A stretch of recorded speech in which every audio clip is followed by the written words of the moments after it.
August 9th, 1965. On this day in history, Singapore gains its independence. Although, unlike the United States or India, it didn't have to fight for it. In fact, it was kicked out. Be gone now! Singapore had been colonized under the United Kingdom back when they used to own like half the planet. Then Japan took them during World War II for a few years. Then when they lost the war, the UK got it back.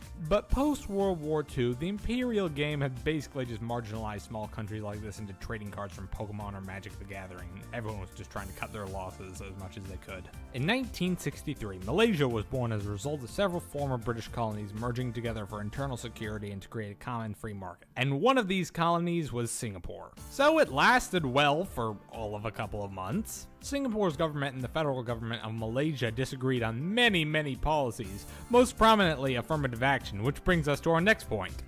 Prejudice, life's cruel segue that will never go away no matter what form it takes. Anyway, there had been incredible tensions between Malaysia's Islamic population and Singapore's Chinese population that in 1964 a race riot broke out. Not that right, but wow, that is a coincidence. And 21 people died. Things really only got worse. The merger was supposed to strengthen the economy, but Singapore was actually a very economically dominant colony in comparison to the other places that made Malaysia, and the federal government was afraid the power was going to be taken away from the national capital. Because of the power struggle, Malaysia put several trade restrictions on Singapore.